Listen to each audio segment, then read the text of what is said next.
Hi friends, welcome back to Canadian Yaal Samayal. இன்றைக்கி எங்களுக்கு spring துவங்கியிருந்தாலும் நாங்கள் ஸ்னோவை தான் பார்த்து கொண்டிருக்கிறோம். இப்போ சரியான ஸ்னோ எங்களுக்கு கொட்டி கொண்டிருக்குது, ஆனால் குளிர் குறைவு தான். வாங்க இன்றைக்கி நாங்கள் பேர்ட்டுக்கு சாப்பாடு போடலாம். எங்களுக்கு பேர்ட்ஸ் ஃபீடிங் சரியான இம்பார்ட்டன்ட். ஃபர்ஸ்ட் திங் இந்த மார்னிங் நாங்கள் பேர்ட்டுக்கு சாப்பாடு கொடுத்துட்டு தான் மிச்ச வேலை பார்ப்போம்.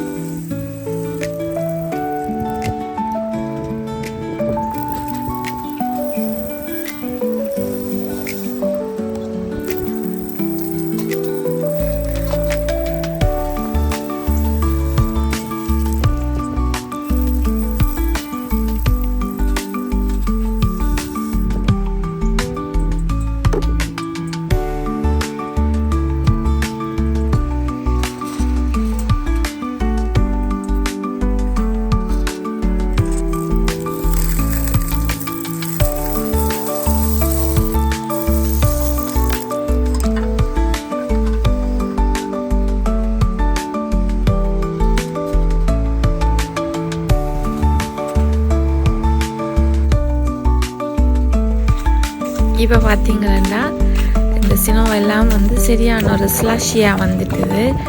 நல்ல தண்ணி மாதிரி இருக்குது. அப்போ நாங்கள் அதில் கொஞ்சம் நேரம் மைண்டுக்கு ரிலாக்ஸாக கொஞ்சம் விளையாடுவோம்ட்டு விளையாடி கொண்டு இருக்கிறேன். என்ன செய்கிறது, மகளை நின்றுருந்தா விளையாடி இருப்பா, ஸ்கூலுக்கு போயிட்டா. இப்படியே விளையாடிக்கொண்டு நாங்கள் வீட்டுக்குள்ளே போய் வீட்டு வேலையை பார்க்கலாம். பார்த்திங்கன்னா உள்ளுக்கு வந்தோன்னே சரியாக சினோ கொட்டை வலிக்கிட்டுது. இதுதான் கனடா வெதர். எங்களுக்கு இப்போ என்ன நடக்கும்னு தெரியாது. இன்றைக்கு இந்த ஒரு குளிர் நேரத்துக்கு நல்ல ஒரு சாப்பாடு செய்யலாம்ன்ட்டு நான் வீட்டிலையே மெடிட்ரேனியன் சாப்பாடு ஒன்று தான் செய்ய போகிறேன். இது க்ரீக் சாப்பாடு. பாருங்க நான் என்னென்ன அந்த சமையலை செய்கிறேன்ன்றது.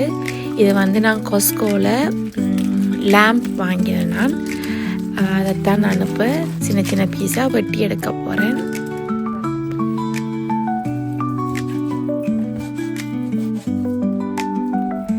இந்த வீடியோவை ஸ்கிப் பண்ணாமல் பாருங்க ஃப்ரெண்ட்ஸ். இது நல்ல ஒரு சாப்பாடு, எல்லாருமே செய்யக்கூடியது தான்.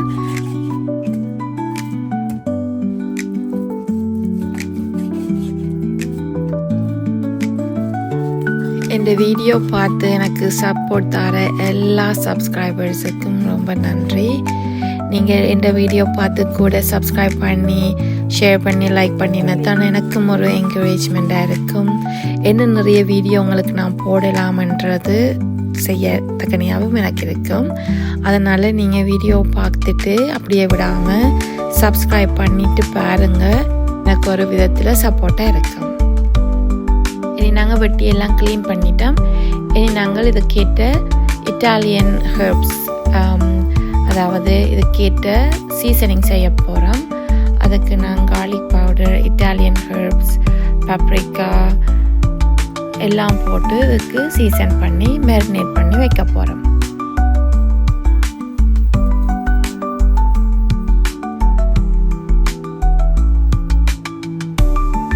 அதோட ஆலிவ் ஆயிலும் விட போகிறோம்.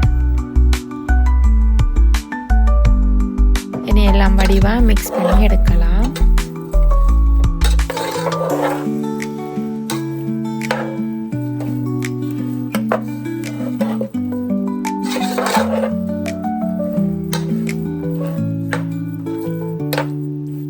இனி நான் இதுக்கு தேவையான லெமன் ஜூஸும் விட போகிறேன். தேசிக்காய் ஜூஸ் நீங்கள் ஃப்ரெஷ்ஷாகவும் விடலாம்.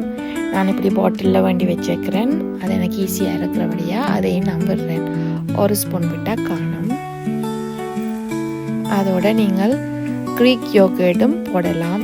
உங்கள்கிட்ட க்ரீக் யோகர்ட் இல்லைன்னா நீங்கள் நார்மலான யோகர்ட்டும் பாவிக்கலாம். நான் யோகர்ட்டில் 2 ஸ்பூன் பாவிக்கிறேன். எல்லாம் போட்டு மிக்ஸ் பண்ணுறேன். லேம்ப் விருப்பம் இல்லாத நீங்கள் இப்போ சிக்கன் சாப்பிடுவீங்கன்னா நீங்கள் சிக்கனில் இதே மாதிரி சிக்கன் பிரஸ்ட்லேயோ சிக்கன் தாயிலையோ போன்லெஸ்ஸில் செய்யலாம். போன் இல்லாத ஒரு சிக்கனில் நீங்கள் இப்படி செய்து நீங்கள் சாப்பிடலாம்.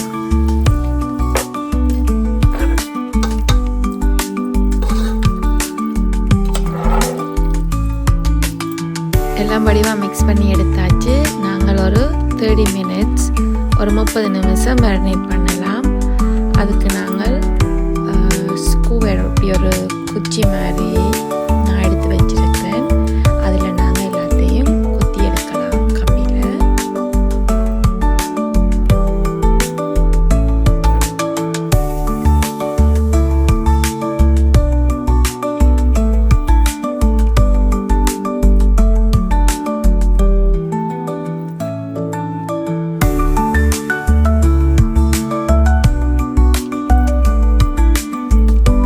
ரச்சிக்குள்ளே கொஞ்சம் இடைவெளி விட்டு தான் நீங்கள் குத்த வேணும். அப்போ தான் நாங்கள் பேக் பண்ண போகிறோம். அப்போ கொஞ்சம் அவியத்தக்கனையாக இருக்கும். அதனால் கொஞ்சம் பார்த்து இடைவெளி விட்டு தான் நீங்கள் இறுக்கி செய்யாமல் லீவு கொஞ்சம் விட்டு தான் நீங்கள் ரச்சியெல்லாம் குத்த வேணும். இப்படி செய்தால் சரி. நாங்கள் எல்லாத்தையும் செய்து எடுப்போம். அதோட ஃப்ரெண்ட்ஸ், நான் சப்ஸ்கிரைபர்ஸுக்காக வேண்டி வீடியோ செய்கிறதில்லை. அன்றாட வேலையால் நான் என்ன செய்கிறேனோ அதை தான் வீடியோ ஆக்கி போடுறேன். நான் கண்டென்ட் க்ரியேட் பண்ணுறதுன்றது இல்லை. அதனால் உங்களுக்கு எந்த வீடியோ பிடிக்குமா இருந்தால் நீங்கள் எனக்கு காமெண்ட் பண்ணுங்கள், உங்களுக்கு எப்படியான வீடியோ விருப்பம்ன்றதை. உண்மையிலேயும் ஃப்ரெண்ட்ஸ், எந்த வீடியோ உண்மையிலேயே நீங்கள் விரும்பி பார்க்குறீங்களா சப்ஸ்கிரைப் பண்ணிவிட்டு பாருங்க. நான் நிறைய வீடியோவுக்கு ஹார்ட் ஒர்க் போட்டு தான் செய்கிறேன். ஆனால் வியூவர்ஸ் பெருசாக பார்க்குற மாதிரி தெரியலை. உங்களுக்கு காமெண்ட் பண்ணிடலாமண்டா என்ன மாதிரி வீடியோ உங்களுக்கு விருப்பம்னு சொன்னால் கூட எனக்கு கொஞ்சம் ஈஸியாக இருக்கும் உங்களுக்கு பிடிச்ச மாதிரி நாங்கள் வீடியோ போடுறதுக்கு. இப்போ நாங்கள் இதை கிரில் பண்ண போகிறதில்லை. வெளியில் சரியான ஸ்னோவாக இருக்கிறபடியே நான் வீட்டுக்குள்ளேயே பேக் பண்ண போகிறேன். பார்த்தீங்களா, போயிட்டு எல்லாம் அவ்வளோ வடிவாக நின்று விளையாடிக்கொண்டு சாப்பிட்டு கொண்டு இருக்கிறோம். எனக்கு விண்டோ பக்கத்தால் பார்க்க நல்ல ஒரு ரிலாக்ஸிங்காக இருக்கும். இப்போ நாங்கள் பேக்கிங் ட்ரேயில் போட்டுட்டு நாங்கள் பேக் பண்ண போகிறோம். மேக் ஷூர் நீங்கள் பேக் பண்ணிக்கல அலுமினியம் ஃபாயில் மேலே கவர் பண்ணி தான் செய்ய வேணும். நாங்கள் பேக் பண்ண வச்சுட்டு நாங்கள் உருளைக்கிழங்கு வெட்ட போகிறோம். அதையும் நாங்கள் பேக் பண்ணிட்டு எடுக்க போகிறோம். வாங்க, என்னென்னு நான் இந்த உருளைக்கிழங்கை க்ளீன் பண்ணி வெட்டி எடுக்கிறேன்றதை பார்க்கலாம்.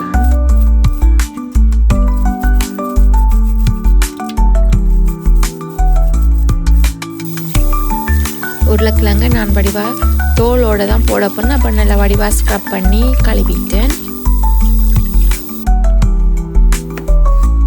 இதெல்லாம் ஈக்குவல் பீஸாக வெட்ட வேணும். அப்போ தான் ஒரே டைமில் பேக் பண்ணும். உருளைக்கிழங்கு எப்பவும் ஒரே சைஸில் இருக்க வேணும் வெட்டி நாங்கள் பேக் பண்ணிக்க.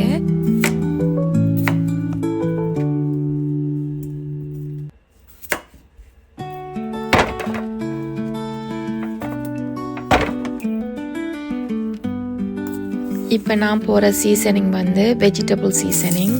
உங்கள்கிட்ட வெஜிடபிள் சீசனிங் அல்லது சிக்கன் சீசனிங் இருக்கும், அது நீங்கள் பாவிக்கலாம். கார்லிக் பவுடர் போடுறேன், பிளாக் பெப்பர் போடுறேன், மற்றது ஒலிவ் ஆயில் போடுறேன். எல்லாம் உங்களுக்கு கணக்காக பார்த்து போடுங்க. லெமன் ஜூஸும் விடுறேன். அதோட கிரீக் யோகர்ட்டும் போடுறேன். இது உங்களுக்கு விருப்பத்துக்கு ஏற்ற மாதிரி நீங்கள் கூட்டி குறைச்சி போடலாம். எல்லாம் போட்டு நல்ல வடிவாக மிக்ஸ் பண்ண போகிறோம்.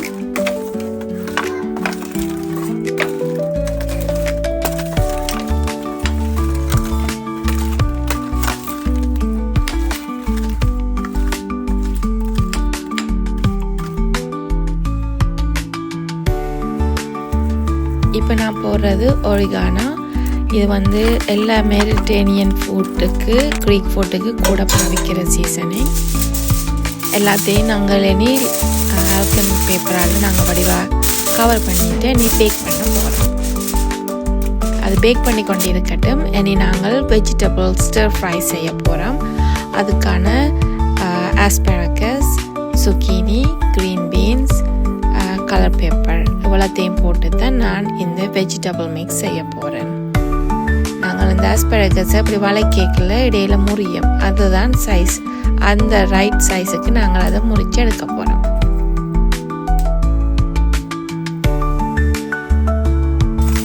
எல்லாத்தையும் சுத்தமாக கழுவி எடுக்க போகிறோம்.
நான் கூட ஒலிவ் ஆயில் தான் பாவிக்கிறேன். நான் இப்போ மிக்ஸ் வெஜிடபிள்ஸ் எனிதிங் நான் அப்படி செய்யக்கல. உங்களுக்கு பிடிச்ச மாதிரி நீங்கள் வேறு ஆயில் இருந்தாலும் பாவிக்கலாம், வெஜிடபிள்ஸ் ஆயிலும் பாவிக்கலாம். இப்போ எல்லா வெஜிடபிள்ஸையும் நாங்கள் போட்டு ஸ்டிர் ஃப்ரை செய்ய போகிறோம். அதுக்கு முதல் நான் ஆஸ்பராகஸ் தான் முதல் போட்டேன். நான் அதோடு சேர்த்து க்ரீன் பீன்ஸும் போட்டேன். அது கொஞ்சம் டைம் எடுக்கும் குக் பண்ணுறதுக்கு. இனி நாங்கள் சுக்கினியையும் ஆட் பண்ண போகிறோம். அது சாஃப்டான வெஜிடபிள்ஸ் அப்படியாக நாங்கள் கடைசி ஆட் பண்ணலாம். அதோட பெப்பர்ஸையும் போட போகிறோம். இந்த வெஜிடபிள்ஸ் உங்களுக்கு நல்லா குக் பண்ணக்கூடாது. இது நல்ல ஒரு க்ரன்ச்சியான ஒரு பதத்தில் தான் நீங்கள் எடுக்க வேணும். அதனால் நீங்கள் ஸ்லோ குக்கில் விட்டு கணக்காக அவியுங்கோ.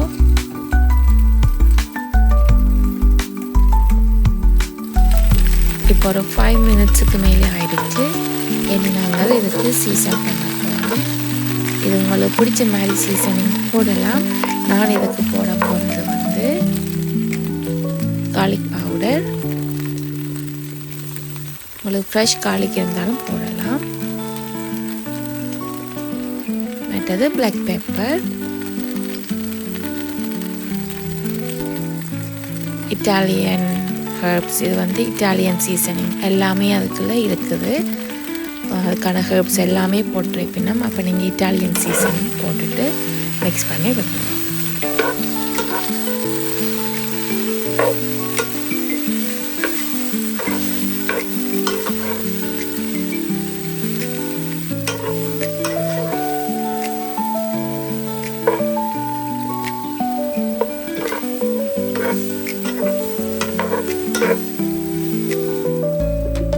உங்களுக்கு உரைப்பு வேணுமெண்டா நீங்கள் பப்ரிக்கா பவுடர் போடலாம். அது ஆப்ஷனல். உங்களுக்கு வேணுமெண்டா நீங்கள் போடும்போ அல்லாட்டிக்கு போட தேவையில்லை.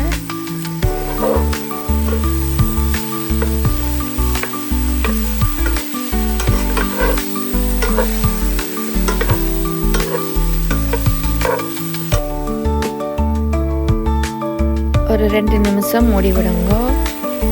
இப்போ பார்த்தீங்கன்னா நல்லா சூப்பராக ரெடி ஆகிடுச்சு. இந்த ஸ்டர் ஃப்ரை செய்கிறதுக்கு குறைஞ்சது ஒரு 5லேருந்து 10 நிமிஷத்துக்குள்ளே நீங்கள் முடிச்சிடலாம். கூட ஓவராக குக் பண்ணிடாதீங்க. பார்த்து சாப்பிட்டுட்டு பார்த்தாலும் உங்களுக்கு தெரியும் இப்போ அந்த பதம் நிப்பாட்டலாம். வந்து இப்போ நான் சாப்பிட நல்ல ஒரு க்ரன்ச்சியான ஒரு பதத்தில் தான் நான் நிப்பாட்டி இருக்கிறேன். இனி நாங்கள் சாலட் செய்ய போகிறோம். க்ரீக் சாலட் வாங்க பார்க்கலாம். முதல்ல நான் லெட்டஸ் எடுத்து நல்ல வடிவாக வெட்டிட்டேன். கியூக்கம்பரையும் நல்லா வெட்டி போட்டிருக்கிறேன். அதோட தக்காளி பழம், அது உங்களுக்கு விருப்பமண்டா போடலாம், இல்லாட்டிக்கு போட தேவையில்லை. ஆனால் எங்களுக்கு வீட்டில் தக்காளி பழம் சாப்பிட்றது எல்லாருக்கும் விருப்பம், அதனால் நான் போடுறேன். அதோட பிளாக் ஆலிவ்ஸ், இது கடையில் வாங்கலாம். க்ரீன் ஆலிவ்ஸும் இருக்குது, பிளாக் ஆலிவ்ஸும் இருக்குது. நான் பிளாக் ஆலிவ்ஸ் தான் போட்டிருக்கிறேன். க்ரீக் சாலட் ரெடி ஆயிடுச்சு. நாங்கள் அதை கவர் பண்ணி வைக்க போகிறோம். இனி நான் வெளியில் பாருங்க, கார்டினல் வந்து சாப்பிட விடுதில்லை. அணில் இன்னும் சில கொட்டி கொண்டே தான் இருக்குது. இப்போ பார்த்தீங்கன்னா ரைஸ் ரெடி ஆயிடுச்சு. சீசனிங் ரைஸ் பார்த்தீங்கன்னா எங்களோட சொவ்லாக்கி ரெடி ஆயிடுச்சு. நல்ல ஒரு சூப்பராக இருக்குது வாசமாக. இதை நான் கொஞ்சம் திருப்பி விட்டுட்டு திருப்பி கவர் பண்ணிவிட்டு இன்னும் ஒரு 10 மினிட்ஸ் பேக் பண்ண போகிறேன். இப்போ நாங்கள் க்ரீக் சாலட்டுக்கு தேவையான ட்ரெஸ்ஸிங் செய்ய போகிறோம். அதுக்கு salt, olive oil, vinegar, oregano எல்லா சீசனிங்கும் அதுக்குள்ளே நான் லிஸ்ட் பண்ணியிருக்கிறேன். அதே மாதிரி போட்டு செய்யுங்கோ. இப்போ பார்த்தீங்கன்னா உருளைக்கிழங்கு நல்லா ரெடி ஆகிடுச்சு. பார்த்தீங்களா நல்லா சாஃப்டாக வந்துட்டுது. இந்த பதத்தில் நாங்கள் எடுக்க வேணும். Bake potato ready. இப்போ வந்து சொவ்லாக்கியும் ரெடி ஆயிடுச்சு. லேம் சொவ்லாக்கி எப்படி இருக்குன்னு பாருங்க. நல்லா சூப்பராக பேக் பண்ணி ரெடி ஆயிடுச்சு. இனி நாங்கள் சாப்பிட்றதுக்கு ரெடி பண்ண போகிறோம். இப்போ சீசன் ரைஸும் ரெடி ஆயிடுச்சு. நாங்கள் இனி சர்வ் பண்ண போகிறோம். இந்த சீசன் ரைஸுக்கு நான் வந்து சிக்கன் ஸ்டாக் விட்டு அவிய விட்டேன். நான் இப்போ பாருங்க நாங்கள் சர்வ் பண்ண போகிறோம். உண்மையிலேயும் எனக்கு இந்த சாலட் சரியான விருப்பம், சரியான ஹெல்த்தியும் கூட. வீட்லேயே நீங்கள் இந்த ட்ரெஸ்ஸிங் செய்து சாப்பிடுங்க, நல்லா இருக்கும். உங்கள்கிட்ட ஃபெரா சீஸ் இருந்தால் அதையும் போட்டு சாப்பிடுங்க, இன்னும் சூப்பராக இருக்கும். எங்கள்கிட்ட முடிஞ்சது.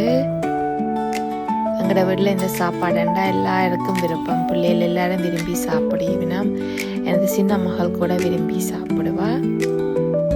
பார்த்தீங்களா, எங்களோட சாப்பாடு ரெடி ஆயிடுச்சு.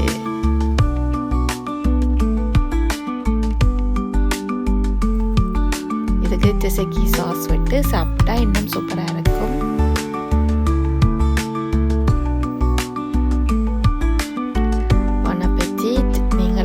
செய்து சாப்பிடுங்க. உங்களுக்கு பிடிச்சிருந்தால் இந்த ரெசிபி சிம்பிளாக செய்யலாம். உங்களுக்கு இதில் தவிர்க்க சாமான்கள் ஏதாவது இல்லைன்னா கூட நீங்கள் அட்ஜஸ்ட் பண்ணி அதுக்கேற்ற மாதிரி இந்த சாப்பாடு செய்து சாப்பிடலாம். நீங்களும் இப்படி ஒரு நாள் வீட்டில் செய்து ஃபேமிலியோட என்ஜாய் பண்ணுங்க. இன்னும் ஒரு வீடியோவில்